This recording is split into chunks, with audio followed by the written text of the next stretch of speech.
Pourquoi certaines astuces psychologiques font-elles revenir les évitants quand rien d'autre ne fonctionne?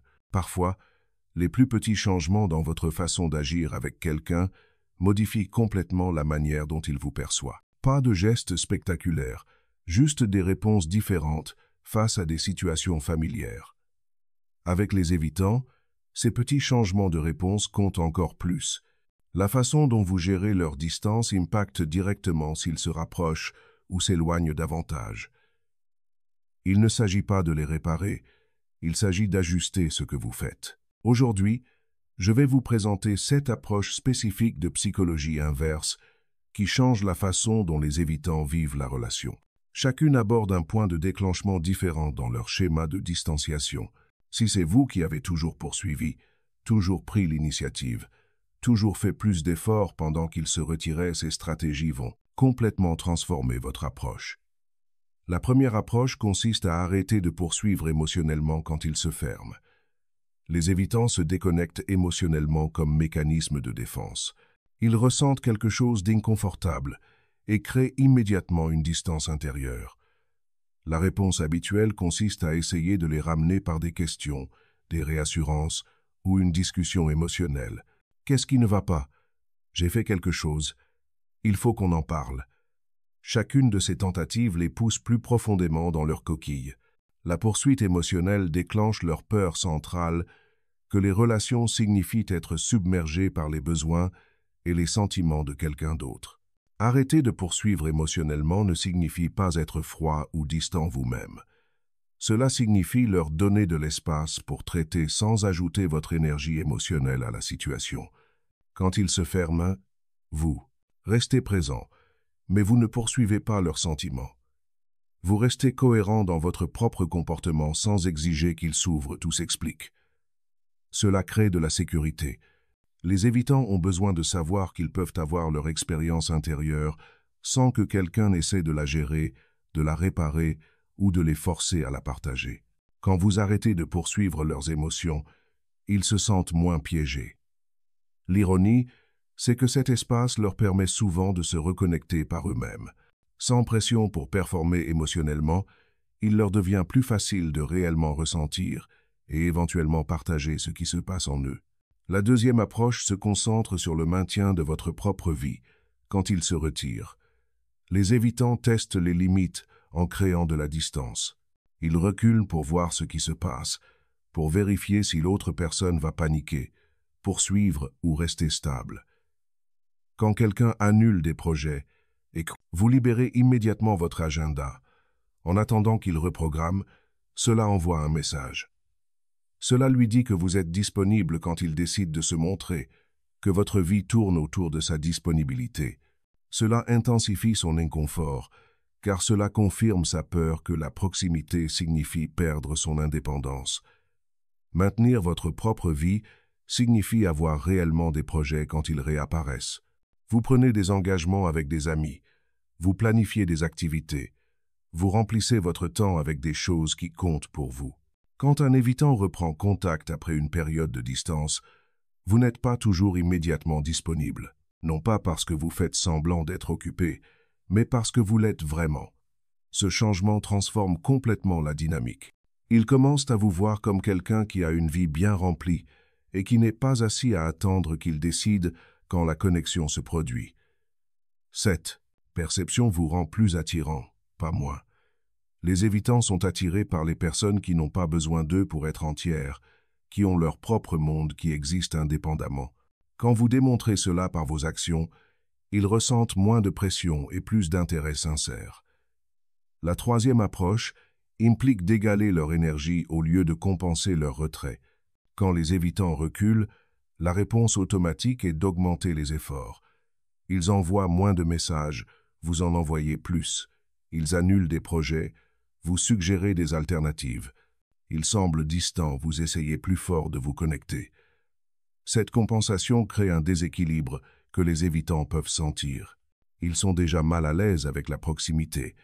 Et quand quelqu'un commence à fournir 2 fois plus d'efforts qu'eux, cet inconfort s'intensifie. La relation commence à sembler déséquilibrée, avec une personne qui fait tout le travail pendant que l'autre se retire davantage. Égaler leur énergie signifie répondre au même niveau qu'ils offrent. S'ils mettent un jour à répondre, vous mettez un jour à répondre. S'ils suggèrent des projets une fois par semaine, vous suggérez des projets à cette même fréquence. Si leurs messages sont brefs, les vôtres sont également brefs. Il ne s'agit pas de les punir ou de jouer à des jeux. Il s'agit de supprimer la pression qui vient d'un investissement inégal. Quand vous arrêtez de surcompenser, les évitants remarquent le changement. La relation ne semble plus être quelque chose qu'ils doivent gérer ou fuir. Il y a de l'espace pour respirer, et dans cet espace, leur système nerveux peut se détendre. Sans le poids des efforts excessifs de quelqu'un d'autre, ils se retrouvent souvent à se rapprocher de leur propre chef.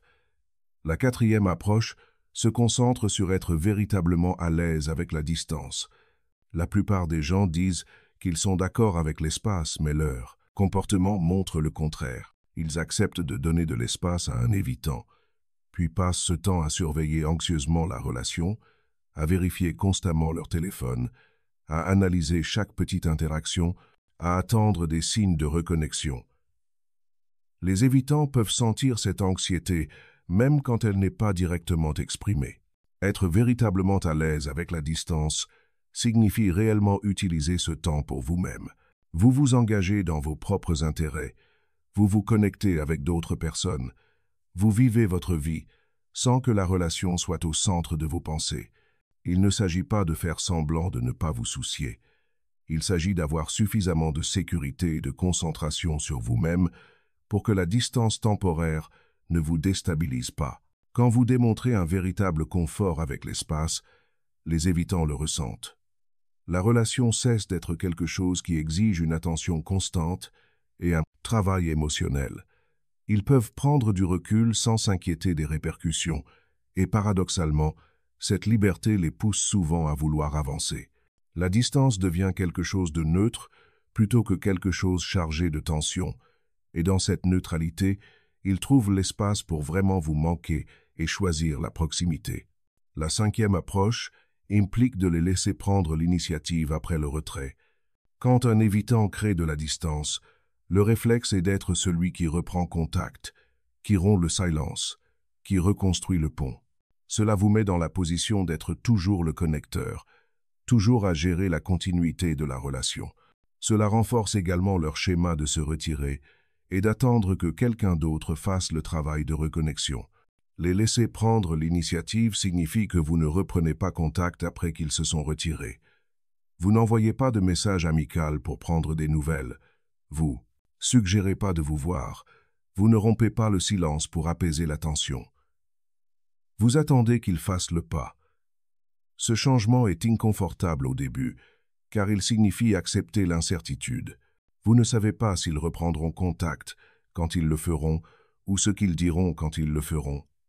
Mais cet inconfort est nécessaire pour changer la dynamique. Quand les évitants doivent être ceux qui initient le contact, ils vivent la relation différemment. Ils ne peuvent pas simplement se retirer et attendre que quelqu'un les ramène. Ils doivent décider s'ils veulent suffisamment la connexion pour s'y diriger eux-mêmes. Cela crée de la responsabilité. Cela leur montre également que vous n'allez pas les poursuivre éternellement. Certains évitants ne reprendront pas contact, et cela vous dit quelque chose d'important sur leur capacité à faire des efforts. Ceux qui reprennent contact reviennent souvent avec plus d'investissement, car ils ont dû faire un pas actif, plutôt que simplement répondre à la poursuite de quelqu'un d'autre.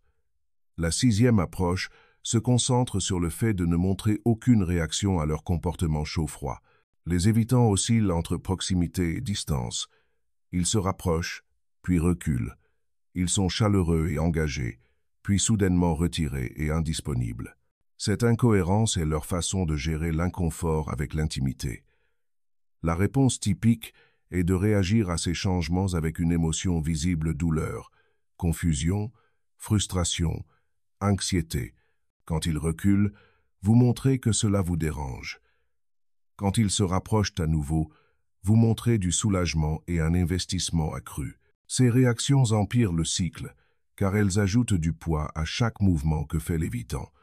Ne montrer aucune réaction signifie que vous restez stable quelle que soit leur température. Quand ils sont chaleureux, vous êtes constamment vous-même.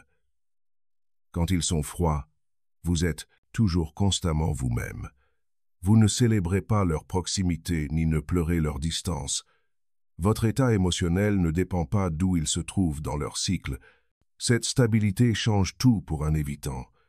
Ils sont habitués aux personnes qui réagissent de façon dramatique à leurs changements, ce qui confirme leur croyance que les relations sont instables et exigeantes. Quand vous ne réagissez pas, ils vivent quelque chose de différent. Le cycle perd son pouvoir.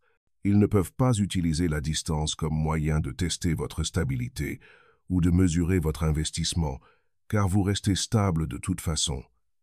Cela perturbe souvent complètement leur schéma. Sans la réaction qu'ils attendent, le va-et-vient perd sa fonction. Ils commencent à se demander pourquoi ils créent de la distance en premier lieu quand cela ne produit pas les résultats habituels. La 7e approche implique de rediriger complètement votre attention quand ils se retirent. La plupart des gens restent mentalement concentrés sur l'évitant même pendant les périodes de distance. Ils se demandent ce que la personne fait, pense, ressent. Ils analysent les conversations passées pour trouver des indices. Ils planifient ce qu'ils diront quand le contact reprendra. Cette concentration mentale vous maintient attaché à quelqu'un qui n'est pas présent, et cela se voit dans votre énergie quand ils reviennent. Rediriger votre attention signifie vraiment déplacer votre concentration ailleurs. Vous investissez dans votre travail, vos amitiés, vos loisirs, votre développement personnel. Vous remplissez votre espace mental avec des choses qui n'ont rien à voir avec l'évitant ou la relation. Ce n'est pas une distraction forcée, c'est un réengagement authentique avec votre propre vie. Quand un évitant revient et constate que vous avez vraiment déplacé votre attention, il l'enregistre. Vous n'êtes pas la même personne qui attendait, espérait, analysait. Vous avez vécu. Ce changement leur fait réaliser qu'ils ne sont pas le centre de votre monde, que leur retrait n'a pas arrêté votre vie ou votre bonheur. Cette réalisation crée souvent de l'urgence. Les évitants sont attirés par les personnes qui ne s'effondrent pas en leur absence, qui ont suffisamment de choses dans leur vie pour que la relation en soit une partie plutôt que la fondation.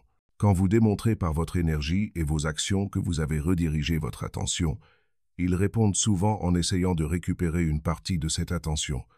Ces 7 approches fonctionnent parce qu'elles abordent la dynamique fondamentale qui maintient les évitants à distance. La pression relationnelle, même bien intentionnée, déclenche leur retrait. Quand vous supprimez cette pression par des changements de comportement, vous créez un espace pour qu'ils vivent la relation différemment. Ils ne gèrent pas les besoins de quelqu'un d'autre, ne se défendent pas contre des demandes émotionnelles ou n'essaient pas d'échapper à une poursuite constante. Au lieu de cela, ils interagissent avec quelqu'un qui a sa propre stabilité, sa propre vie, sa propre capacité à être à l'aise avec la distance. Cela change toute l'équation. Les évitants reviennent vers des personnes qui ne rendent pas la proximité étouffante, qui démontrent par une action cohérente que la connexion ne signifie pas perte de soi ou travail émotionnel constant. La clé pour utiliser ces approches avec succès réside dans la mise en œuvre authentique. Si vous égalez l'énergie mais que vous comptez secrètement les points, les évitants sentiront le ressentiment. Si vous maintenez votre propre vie mais que vous le faites de manière performative pour obtenir leur attention, cela n'aura pas le même impact. Si vous êtes à l'aise avec la distance mais constamment anxieux à l'intérieur, cette anxiété transperce. Ces stratégies fonctionnent quand elles reflètent de véritables changements dans votre façon de vous rapporter à la relation. Vous ne jouez pas l'indifférence, vous cultivez une véritable sécurité. Vous ne simulez pas le confort avec l'espace, vous construisez une vie suffisamment remplie pour que l'espace ne vous dévaste pas. Vous ne prétendez pas que leur retrait n'a pas d'importance, vous développez la stabilité pour les laisser avoir leur processus sans que cela ne détruise le vôtre. Le moment compte lors de la mise en œuvre de ces approches. Si un évitant s'est complètement déconnecté, aucune quantité de changement de comportement ne le ramènera s'il a décidé que c'est terminé. Ces techniques fonctionnent mieux quand quelqu'un est dans son schéma habituel de va-et-vient, quand il traverse son retrait et son retour habituel. Elles sont également plus efficaces tôt dans la dynamique, avant que les schémas ne se soient profondément ancrés et que le ressentiment ne se soit construit des deux côtés. Deux côtés. L'objectif n'est pas de manipuler quelqu'un pour qu'il vous veuille, c'est de supprimer les barrières qui le maintiennent à distance pour qu'il puisse faire des choix clairs concernant la relation.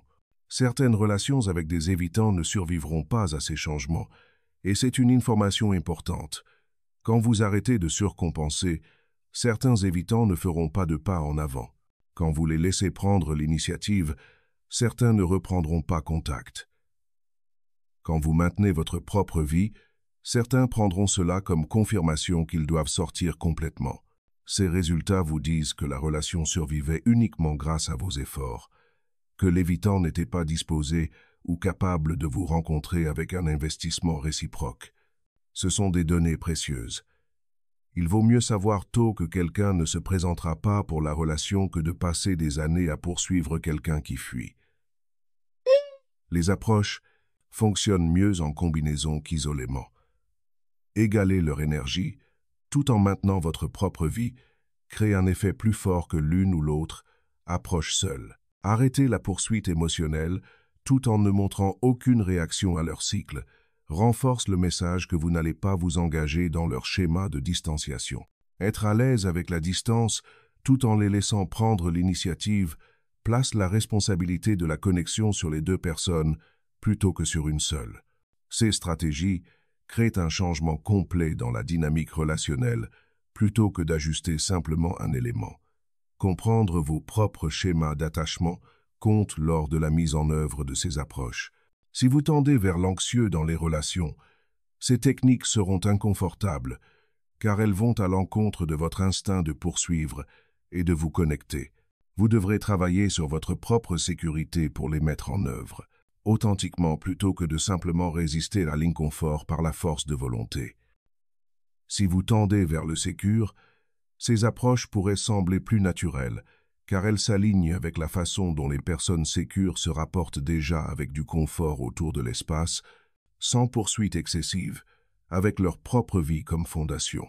Plus vous pouvez cultiver votre propre attachement sécure, plus ces stratégies deviennent efficaces, car elles cessent d'être des stratégies et commencent à être votre façon réelle de vous rapporter. Le contexte compte dans chaque relation. Ces approches supposent que vous avez affaire à quelqu'un qui a des schémas évitants, mais qui a aussi une capacité de croissance et de connexion. Si quelqu'un est dédaigneux au point de la cruauté, constamment irrespectueux ou montre des signes qu'il ne veut vraiment pas la relation, ces techniques ne sont pas appropriées. Elles sont conçues pour des situations où la barrière est l'inconfort avec l'intimité, pas l'absence de soins ou de respect. Vous ne pouvez pas utiliser la psychologie inverse pour que quelqu'un vous traite bien s'il ne vous valorise tout simplement pas, vous ou la relation. Le succès de ces approches dépend également de vos propres objectifs. Si vous les utilisez pour essayer de forcer un résultat spécifique, elles échoueront probablement. Les évitants peuvent sentir l'agenda et la manipulation, et cela déclenche plus de retrait. Si vous les utilisez comme un véritable changement dans votre façon de vous rapporter, en supprimant la pression non pas pour les contrôler, mais pour créer des dynamiques plus saines, elles sont plus susceptibles de fonctionner. Votre intention se montre dans votre énergie, et les évitants sont particulièrement sensibles pour détecter quand quelqu'un essaie de gérer leur comportement. Ces stratégies exigent de la patience. Les évitants ne changent pas leur schéma du jour au lendemain.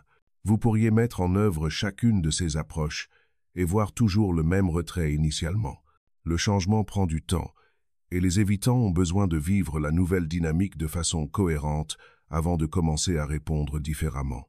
Si vous essayez ces techniques pendant une semaine, puis revenez aux anciens schémas parce que vous ne voyez pas de résultats immédiats, vous saperez vos propres efforts. La cohérence dans le temps est ce qui crée un changement durable dans les dynamiques relationnelles. Votre propre bien-être doit rester la priorité tout au long de ce processus. L'utilisation de ces approches devrait améliorer votre vie, pas l'empirer. Si vous êtes vraiment à l'aise avec la distance parce que vous vivez une vie bien remplie, vous gagnez de la valeur indépendamment du fait que l'évitant revienne ou non. Si vous maintenez votre propre monde, vous construisez quelque chose de significatif pour vous-même. Si vous arrêtez la poursuite émotionnelle, vous conservez votre énergie là où elle est réciproque.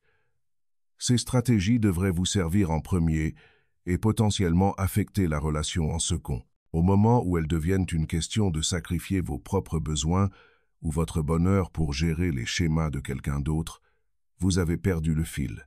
La question de savoir si ces approches fonctionnent vraiment dépend en partie du niveau de conscience de soi, de l'évitant, et de sa volonté de s'engager avec ces schémas. Certains évitants reconnaissent leur tendance au retrait et travaillent activement dessus.